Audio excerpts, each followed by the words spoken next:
खिसियानी बिल्ली खंबा नोचे। जी हां, यह कहावत तो आपने बार बार सुनी होगी। अक्सर गांव देहात शहरों में ये कहावत सुनने को मिलती रहती है।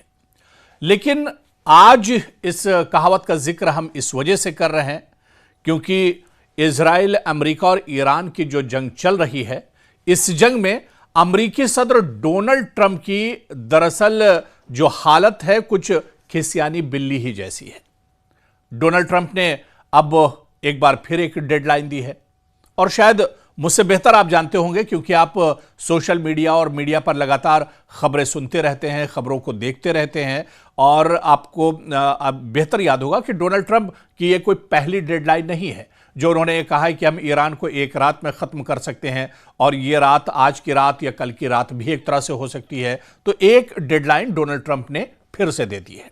और फिर से एक तरह से कहा जाए कि मीडिया को मसाला मिल गया है। लोग अब इंतजार कर रहे हैं, पूरी दुनिया की निगाहें अब दरअसल टिकी हुई हैं। लेकिन डोनाल्ड ट्रंप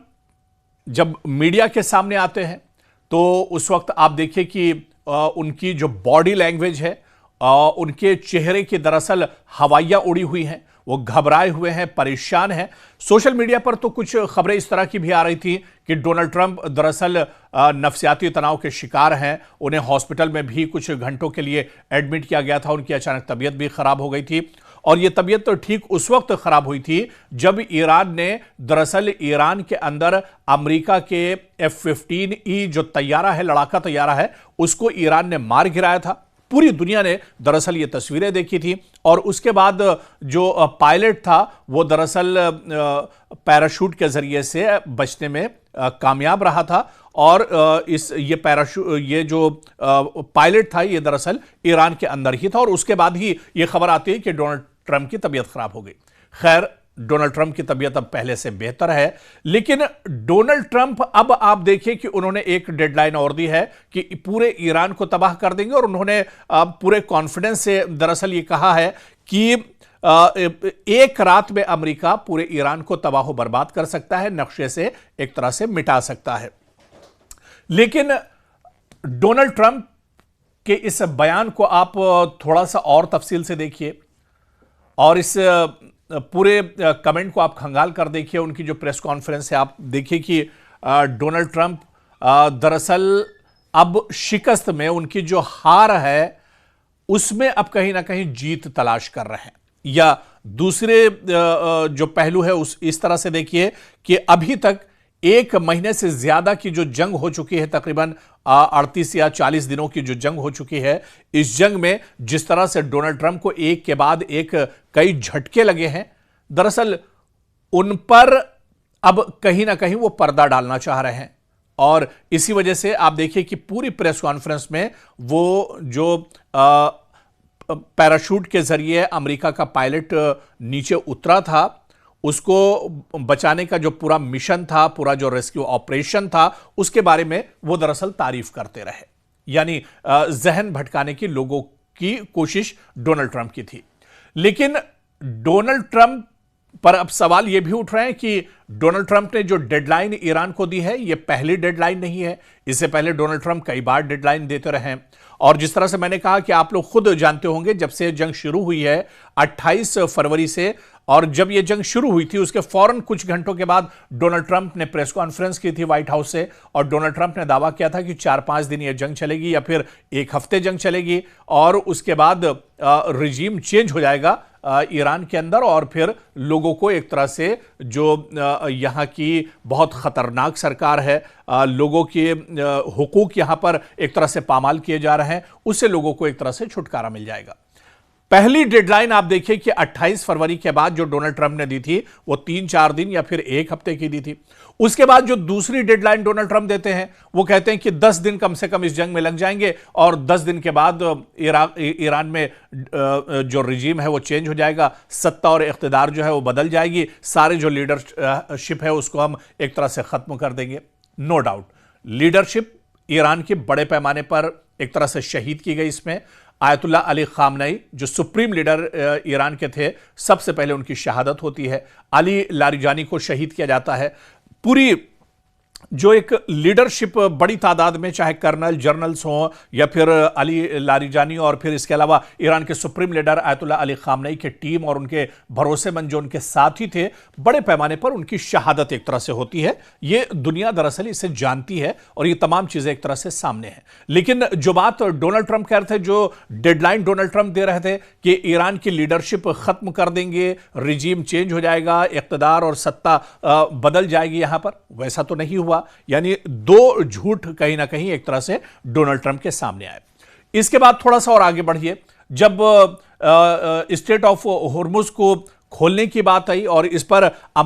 ईरान ने पूरी तरह से दरअसल शिकंजा कस लिया, उसके बाद फिर डोनाल्ड ट्रंप की नाराजगी और ज्यादा बढ़ी। डोनाल्ड ट्रंप मीडिया के सामने आए और बहुत तल्ख लहजे में उन्होंने कहा कि अगर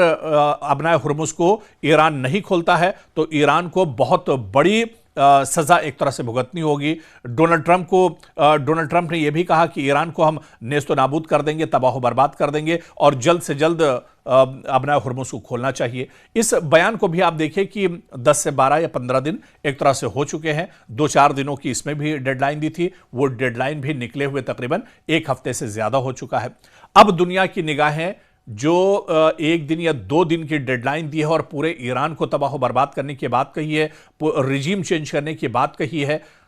अब यहां से देखना बहुत अहम होगा कि क्या सिर्फ एक प्रोपेगेंडा अमेरिका की तरफ से किया जा रहा है, डोनाल्ड ट्रंप की तरफ से एक प्रोपेगेंडा किया जा रहा है, या वाकई में अब वो कोई बहुत बड़ा एक्शन लेने जा रहे हैं। क्योंकि आप देखिए कि जहां पर इतनी बड़ी बात डोनाल्ड ट्रंप ने कही है कि एक रात में हम पूरी ईरान को खत्म कर देंगे, यह रात आज भी हो सकती है या कल भी हो सकती है, लेकिन दूसरी तरफ ईरान का रिएक्शन, अब देखिए ईरान का रिएक्शन डोनाल्ड ट्रंप के इस बयान के बाद आता है और ईरान कहता है कि वो इस तरह की बयानबाजी से घबराने वाला नहीं है, डरने वाला नहीं है, बल्कि एक बार फिर से ईरान ने याद दिलाया है कि हम जंगबंदी नहीं चाहते हैं, बल्कि हम मुकम्मल तौर से जंग का खात्मा चाहते हैं। ईरान ने एक बार फिर से याद दिलाया है कि जो शर्तें ईरान ने जब 28 फरवरी को जंग शुरू हुई थी, उसके बाद जंगबंदी की वकालत कई मुल्कों ने की थी, उस वक्त जो ईरान ने शर्तें रखी थी, 5 बहुत अहम शर्तें जो रखी गई थी ईरान की तरफ से, वही ईरान ने शर्तें एक बार फिर से अमेरिका को याद दिलाई हैं और कहा है कि अगर आज भी Donald Trump, Benjamin Netanyahu, America और इजराइल ईरान की शर्तों को मान लेते हैं तो फिर यह जंग एक तरह से खत्म हो सकती है। लेकिन जंगबंदी नहीं होगी कि आज जंगबंदी का ऐलान हुआ और फिर से अचानक आपने हमला कर दिया, तो जंगबंदी नहीं होगी, बल्कि मुकम्मल जंग का खात्मा होना चाहिए। जब अमेरिका और इजराइल इस पर मान जाएंगे, उस दिन यह जंग एक तरह से रोक दी जाएगी। तो डोनाल्ड ट्रंप दरअसल बहुत बुरी तरह से फंसे हुए हैं। इस वजह से पूरी दुनिया को अब दरअसल वो बेवकूफ बनाना चाह रहे हैं। लगातार जिस तरह से उनके कई झूठ दुनिया के सामने एक तरह से आ चुके हैं, तो एक बार फिर से वो ईरान को उन्होंने एक नई डेडलाइन दी है, एक